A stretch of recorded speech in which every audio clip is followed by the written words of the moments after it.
என்னன்னா இன்சூரன்ஸ்னா அப்படி உங்களுக்கு என்ன சார் இருக்கும்? நான் ஏன் இப்படி கேட்குறேன்னா, இப்போ ரீசெண்டாக கூட ஒரு பெரிய கம்பெனி ஒன்று இருக்கு. ஸோ அந்த கம்பெனியே ஒரு ஸ்கேம் தான் அப்படின்லாம் சொல்ல ஆரம்பிக்கிறாங்க. மெயின் ரீசன் என்னன்னா, insurance is not an investment. Okay, இதெல்லாம் இன்ஃப்ளேஷனை அட்ஜஸ்ட் பண்ணாமல் மக்களுக்கு less than fixed deposit returns கொடுத்துருக்கிற பாலிசிஸ். ரீசெண்டாக இந்த லிங்க்டின் போஸ்டுடைய இதை உங்களுக்கு நான் சொல்கிறேன். இது நம்பர்ஸ் ரிலேட்டடாக நம்ம போட்டு பார்ப்போம். ஓகே, ஸோ தட் நேயர்களுக்கு புரியும் இது எந்த மாதிரி இன்சூரன்ஸு எந்த மாதிரி ரிட்டர்ன்ஸ் கொடுத்துருக்குங்கிறத புரியும். வணக்கம் சார். வணக்கம் கேஷவ் சார். இந்த வாட்டி எடுத்தோன்னே நான் ஒரு விஷயம் உங்கள்கிட்ட ஒன்று கேட்கணும் சார். என்னன்னா இன்சூரன்ஸ்னா அப்படி உங்களுக்கு என்ன சார் இருக்கும்? நான் ஏன் இப்படி கேட்குறேன்னா, உங்கள் இன்ஸ்டாகிராம்லேயே பார்த்தீங்கன்னா ஒரு 2 வீடியோ போட்டிருக்கீங்க. அது 2 மில்லியன் வியூஸ்க்கு மேலே இருக்குது. அந்த 2 வீடியோமே பார்த்தீங்கன்னா இன்சூரன்ஸை பற்றின ஒரு விஷயம். இன்சூரன்ஸை எப்படி பாருங்க, எப்படி பார்க்காதீங்க அப்படின்னு சொல்லி போட்டிருக்கீங்க. அதுவும் இல்லாமல் இந்த லிங்க்டின், ட்விட்டர் இந்த மாதிரி இடங்கள்ல போனாலுமே மக்கள் பல பேர் அவங்களோட கோவங்களை இன்சூரன்ஸ் மேலே காட்டுறாங்க. அதாவது இப்போ ரீசெண்டாக கூட ஒரு பெரிய கம்பெனி ஒன்று இருக்குது. ஸோ அந்த கம்பெனியே ஒரு ஸ்கேம் தான் அப்படின்லாம் சொல்ல ஆரம்பிக்கிறாங்க. எதனால சார் இந்த மாதிரி இதெல்லாம் ஏன் இவ்வளோ பெரிய பேச்சு பொருளாக இருக்குது சார்? ஃபர்ஸ்ட் நீங்கள் சொல்லுங்கள் சார், உங்களுக்கு ஏன் இன்சூரன்ஸ் மேலே அவ்வளோ இருக்கும்? மெயின் ரீசன் என்னன்னா, insurance is not an investment.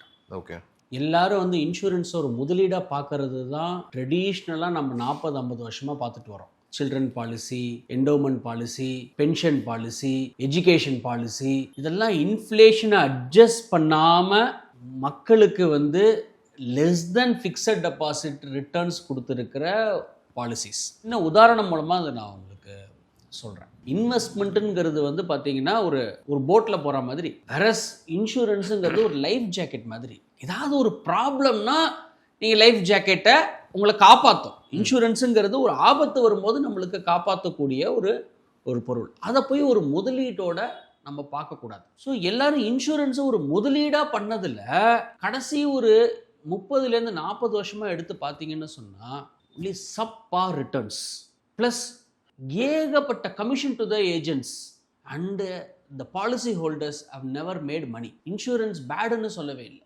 இன்சூரன்ஸை முதலீடாக பார்க்குறீங்க இல்லையா, அதுதான் பேடுன்னு சொல்கிறேன். இன்சூரன்ஸ் மேலே வேற எந்த கோபமும் கிடையாது. ஹெல்த் இன்சூரன்ஸ் தேவைன்னு நம்ம நிறைய வீடியோவில் சொல்லியிருக்கோம். ஒருத்தருக்கு டேர்ம் இன்சூரன்ஸ் தேவைன்னு நிறைய வீடியோவில் சொல்லியிருக்கோம். ஹார்ட் அண்ட் கேன்சர் விமனுக்கு கம்பல்சரின்னு சொல்லியிருக்கோம். கிரிட்டிக்கல் இல்னஸ் பற்றி பேசியிருக்கோம். MWPPA இந்த sense married women's property act ஏன் நீங்கள் எடுத்துக்கணும் அப்படிங்கிறத பற்றிலாம் நம்ம பேசியிருக்கோம். இன்சூரன்ஸ் பற்றி நம்ம நிறைய அவேர்னஸ் வீடியோ பண்ணியிருக்கோம். பட் இன்சூரன்ஸை ஒரு இன்வெஸ்ட்மெண்ட்டாக பார்க்காதீங்கிறது தான் என்னுடைய கோபமோ.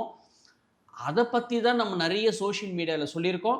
ப்ளஸ் ரீசெண்டாக அந்த லிங்க்டின்ல வந்த போஸ்ட்டுமே இன்சூரன்ஸ் இஸ் நாட் அன் இன்வெஸ்ட்மெண்ட்ஸுங்கிறத எம்ஃபசைஸ் பண்ணுறது தான் அந்த ரீசெண்ட் சோஷியல் மீடியாவுடைய. சார், இப்போது இன்சூரன்ஸில் ரிட்டர்ன்ஸ் சைடை பார்த்தோம் அப்படின்னா அதெல்லாம் ரொம்ப பேத்தட்டிக்காக இருக்குது அப்படின்னு எல்லாருமே சொல்கிறாங்க. அதை பற்றி நீங்கள் என்ன சார் நினைக்கிறீங்க? இன்சூரன்ஸோட ரிட்டர்ன்ஸ் பேத்தட்டிக்.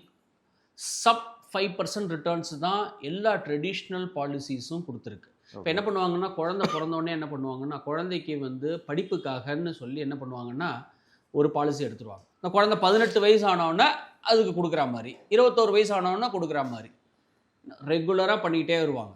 இதோடைய ரிட்டர்ன்ஸ் எடுத்து பார்த்தீங்கன்னு சொன்னால் லெஸ் தென் 5% தான் இருக்கும். ஒரு ரீசெண்டாக இந்த லிங்க்டின் போஸ்டுடைய இதை உங்களுக்கு நான் சொல்கிறேன்.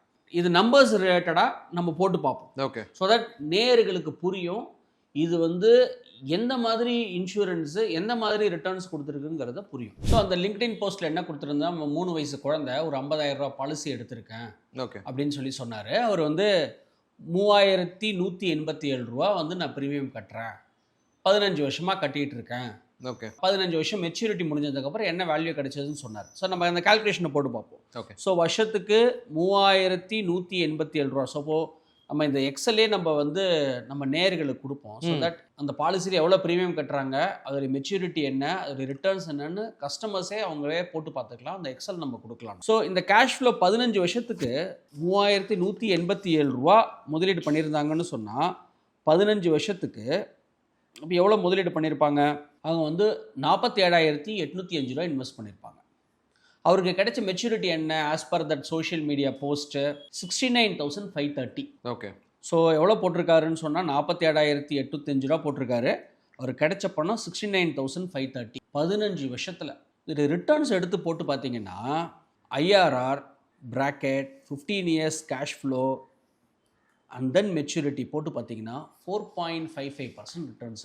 ஓகே, விச் மீன்ஸ் 4.55% தான் இந்த இன்சூரன்ஸ் பாலிசிஸ் இவருக்கு ரிட்டர்ன்ஸ் கொடுத்துருக்கு இந்த 15 வருஷத்தில். It is less than fixed deposit return. இந்த 15 வருஷம் பணமும் அவர் எடுத்திருக்க முடியாது.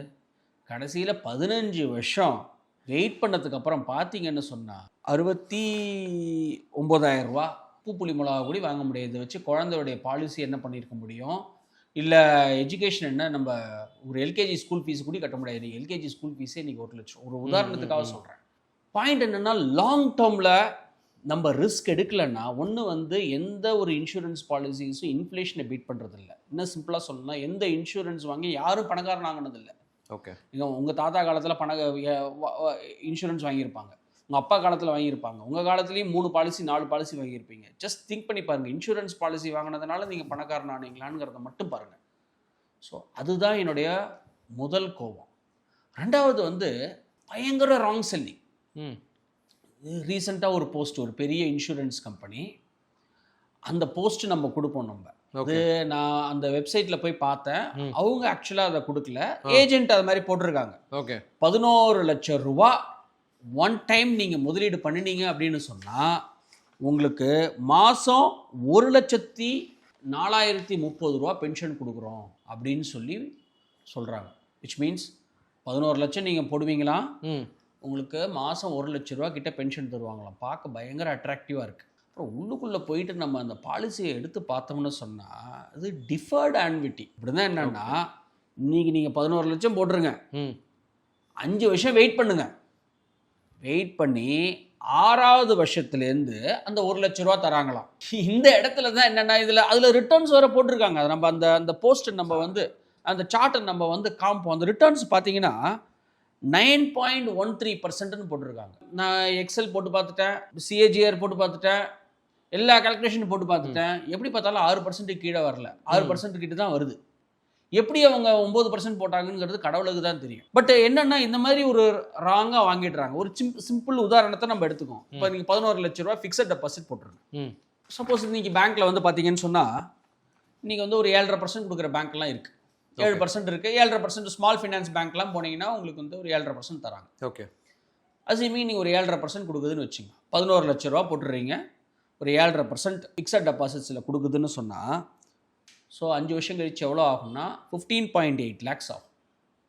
15,80,000 ஆகும். ஓகே, இதில் வந்து டேக்ஸ் இருக்கு இல்லையா, 30% டேக்ஸ் வச்சுங்க, 10% டிடிஎஸ் டிடக்ட் பண்ணுவாங்க, 20% அவர் பே பண்ணுறாரு, 30% டேக்ஸ் வச்சுக்கோங்க. ஸோ அப்போ இருக்கு எஃபெக்டிவாக அவருக்கு எவ்வளோ கிடைக்கும்னா, 11 லட்சம் போட்டிருந்தாருன்னா 14,36,000 கிடைக்கும். டேக்ஸ் வந்து ஒரு 1 லட்ச ரூபா போயிடுதுன்னு வச்சு, 1.5 லட்ச ரூபா டேக்ஸ் போயிடுது. ஸோ 14,36,000 கிடைச்ச இடத்துல பென்ஷனாக 1 லட்சம் நீங்கள் கொடுக்குற பட்சத்தில், 1,05,930 ரூபா கொடுக்குற பட்சத்தில் இதோடைய ரிட்டர்ன்ஸ் பார்த்தீங்கன்னா 7% தான் வருது. எங்கே உங்களுக்கு 9.3% வருது? இல்லஸ்ட்ரேஷன்லேயே சார்ட்லேயே 9.3% கொடுக்குறாங்க. இன்னும் கொஞ்சம் இதாக 9.5%, 9.8%. எல்லாரும் என்ன நினைக்கிறாங்க, இப்போ மிஸ்லீடிங்காக இருக்குது. 9.3% ஒரு பெரிய கம்பெனி கொடுக்குறாங்க, கேரண்டீடு, டேக்ஸ் ஃப்ரீ, என்ன உங்களுக்கு வேணும் அதில் போட்டுருங்கிறாங்க. பட்டு ஆக்சுவலாக ஒர்க் அவுட் பண்ணி கொஞ்சம் நிதானமாக பார்த்தா லெஸ் தேன் 7% தான் வருது உங்களுக்கு. இதுதான் வந்து என்னுடைய கோவம் என்னன்னா, ஒன்று இன்ஃப்ளேஷனை பீட் பண்ணல, ரெண்டாவது நிறைய misleading information which is getting trapped. And because of the bigger brand, இவங்க போய் வெள்ளையா இருக்கிறவங்க போய் சொல்ல மாட்டான்ங்கிற மாதிரி. பட் அந்த கம்பெனி சொல்லுதோ இல்லையோ, இந்த மாதிரி நிறைய ஏஜென்ட்ஸ் என்ன பண்ணுறாங்கன்னு சொன்னால் மிஸ்லீட் பண்ணுறாங்க கஸ்டமர்ஸை. அதனால தான் இன்சூரன்ஸ் ஏஜென்ட் இந்த வீடியோவை பார்க்காதீங்க, ஒரு அவேர்னஸ் கொடுக்கணும் அப்படின்னு சொல்லிட்டு தான் I have done several videos in the past which has got million views in the Instagram. Sir, இப்போது நீங்கள் சொன்னதெல்லாம் எனக்கு புரியுது சார்.